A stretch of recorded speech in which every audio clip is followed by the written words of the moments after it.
बहुत प्राचीन काल की बात है। उत्तर दिशा में पर्वतों और दक्षिण में सागर से घिरे विशाल आर्यखंड में सम्राट महेंद्र वर्मा का राज्य था। उनकी कीर्ति सूर्य की किरणों की भांति दूर दूर तक फैलती थी।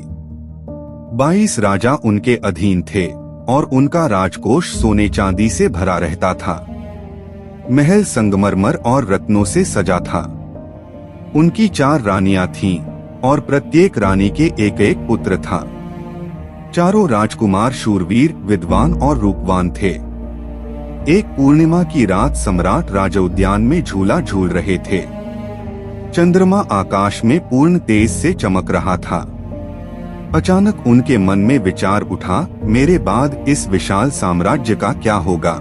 उन्होंने तुरंत चारों पुत्रों को बुलवाया। सबसे बड़े राजकुमार ने कहा, पिताश्री, मैं आपकी कीर्ति को चारों दिशाओं में फैलाऊंगा। दूसरे ने कहा, मैं राजनीति और कूटनीति में निपुण बनकर राज्य को अजेय बनाऊंगा। तीसरे ने कहा, मैं ऐसा सेनापति बनूंगा कि शत्रु सीमा तक आने का साहस न करे। जब सबसे छोटे राजकुमार आदित्य केतु की बारी आई, उसने शांत स्वर में कहा, पिताश्री, मैं केवल राज्य नहीं चाहता, मैं ऐसा साम्राज्य बनाना चाहता हूँ जहाँ भय और अन्याय का नाम भी न हो। मैं देवताओं के लोक तक जाऊंगा और दिव्य ज्ञान लाकर नई नगरी बसाऊंगा। सम्राट का चेहरा क्रोध से लाल हो गया।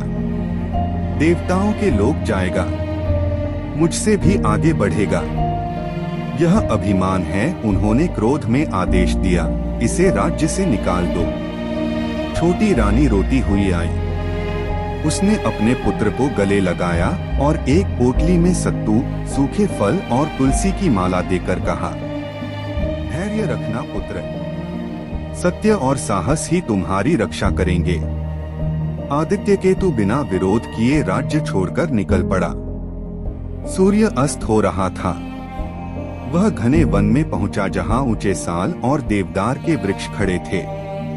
रात में शेरों की दहाड़ और भेड़ियों की हुंकार सुनाई देती। उसने एक विशाल वटवृक्ष पर चढ़कर रात बिताई। सुबह उसने नदी में स्नान किया और प्रार्थना की। आगे बढ़ते हुए उसने देखा कि एक बाज जाल में फंसा तड़प रहा है। उसने उसे मुक्त किया। बाज ने कहा, संकट में मुझे स्मरण करना। थोड़ी दूर पर उसने एक कछुए को उल्टा पड़ा देखा। उसे सीधा कर नदी में छोड़ दिया। कछुआ बोला, तुम्हारा उपकार मैं नहीं भूलूंगा। वन के भीतर उसे एक गुफा दिखाई दी। एक वृद्ध तपस्विनी रहती थी। उनका नाम मातंगिनी था। उन्होंने उसे आश्रय दिया पर चेतावनी दी, उत्तर दिशा में मत जाना। पर जिज्ञासा उसे उत्तर की ओर खींच ले गई।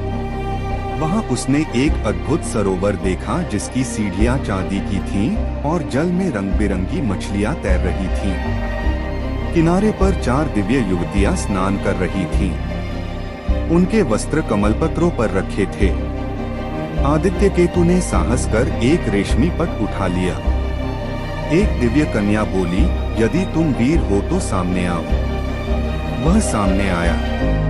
कन्या बोली, मैं देवलोक की राजकुमारी हूँ। यदि मुझे पाना है तो देवराज की परीक्षाएं पूर्ण करनी होंगी। क्षण भर में वे सब अदृश्य हो गईं। मातंगिनी ने बताया, देवलोक जाने के लिए अग्निपथ पार करना होगा। आदित्य केतु अग्निकुंड में कूदा और अग्नि ने उसे हानि नहीं पहुंचाई। वह देवलोक पहुंचा। देवराज ने कहा, 4 कार्य करो। पहला, एक रात्रि में आकाश से गिरे स्वर्ण कण इकट्ठा करो। दूसरा, पाताल से नीलमणि लाओ। तीसरा, अमृत सरोवर की रक्षा करने वाले महानाग को शांत करो। चौथा, अपने हृदय के अभिमान को त्यागो। आदित्य केतु ने बाज और कछुए की सहायता से स्वर्ण कण और नीलमणि ला दी। नाग के सामने उसने तलवार नहीं, विनम्रता दिखाई। नाग शांत हो गया। अंतिम परीक्षा में उसने देवराज के चरणों में झुककर कहा, यदि मैं योग्य नहीं तो मुझे कुछ नहीं चाहिए। देवराज प्रसन्न हुए। चारों दिव्य कन्याएं उसके सम्मुख आईं। उनका विवाह हुआ। आदित्य केतु पृथ्वी पर लौटा और वन के मध्य एक विशाल नगरी बसाई। न्याय सर्वोपरि था। निर्धनों को आश्रय मिलता था। चोर डाकू भी सुधर जाते थे। उधर उसके पिता का राज्य छिन गया। वे निर्धन होकर भटकने लगे। एक दिन वे उसी नगरी में पहुंचे। आदित्य केतु ने उन्हें पहचान लिया और सम्मान सहित महल में लाया। सम्राट की आंखों में आंसू आ गए। आज तुम सच में मुझसे श्रेष्ठ हो, उन्होंने कहा। कुछ वर्षों बाद चारों रानियों ने कहा, यदि तुम्हें हमें सदा के लिए पाना है तो देवलोक चलो और इंद्र से अनुमति लो। वे उसे मछली में बदलकर देवलोक ले गईं। इंद्र ने कहा, तुम्हें 4 और परीक्षाएं देनी होंगी।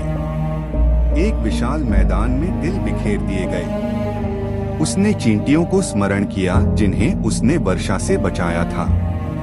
चींटियां आईं और तिल एकत्र कर दिए। दूसरी परीक्षा में गहरे सागर से रत्न लाना था। उसने कछुए को याद किया। कछुआ उसे सागर तल तक ले गया। तीसरी परीक्षा में तूफानी आकाश से अग्निरत्न लाना था। बाज उसे बादलों के पार ले गया। चौथी परीक्षा थी अपनी सबसे प्रिय वस्तु त्यागना। उसने अपना मुकुट उतारकर इंद्र के चरणों में रख दिया। इंद्र मुस्कुराए, अब तुम योग्य हो। चारों दिव्य पत्नियां पुनः उसकी हो गईं। वह पृथ्वी पर लौटा और धर्म, साहस और करुणा से राज्य चलाने लगा। कहते हैं उसकी नगरी में कभी अन्याय नहीं हुआ। उसका नाम इतिहास में उस राजा के रूप में दर्ज हुआ जिसने देवताओं को भी विनम्रता का पाठ पढ़ाया।